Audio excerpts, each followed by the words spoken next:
Now, can you all see the red ball at the bottom? Is this ball stable or not stable? It is stable, right? Yeah, because of the nature, it is stable.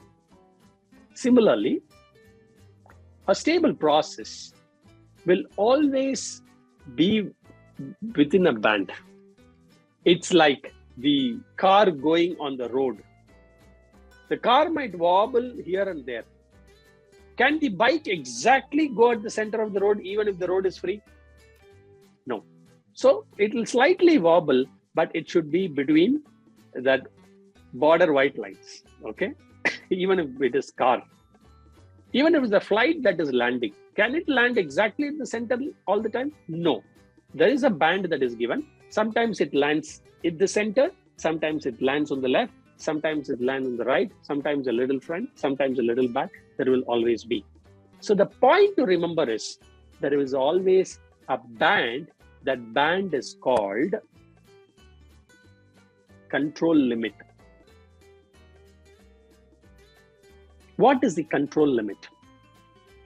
I'm not talking about specification limit. Specification limit is what I want. That is, I as a customer want. But the process is capable of controlling within that limit.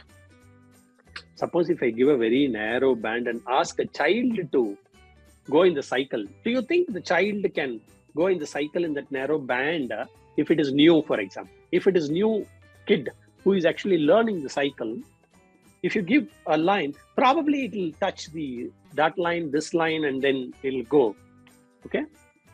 Suppose if it gets trained, if you teach the child the techniques, maybe it will not touch, but maybe within that white band, and it becomes an expert cyclist. It might almost go. It might use only 50% of the total bandwidth. And that 50% is Six Sigma level. Process capability of 2. I have just given you some indication on what is Six Sigma, okay? That is, if there is a specification limit, if you use half of that, then almost it is CPK of 2. So in a stable process, your eye can pick out the band. Even if you're not putting the band, you can know the band that it is falling with. So to determine the width of the band, you need to calculate. And these control limits are not specified by somebody. The control limit are arrived from process data itself. So all variations are cost, okay? There are two major clarifications that help you select this: common causes and special causes. And then if all variance is due to common causes, the result will be a predictable and stable system.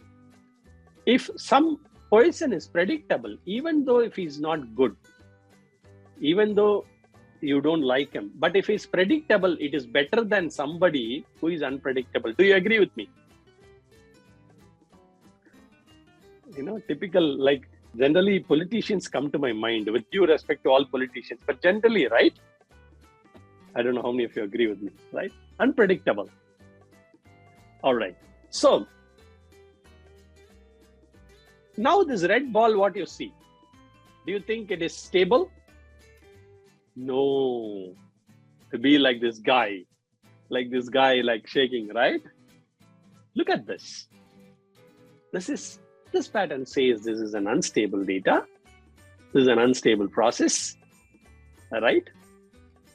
And you can make out these outliers. Now you understand what an outlier is, right? So there are a lot of ways in which a process can be unstable. There can be so many reasons for this instability. The random data points seem to fall outside the expected band of variation. Expected band, that's what we will call it as control limits.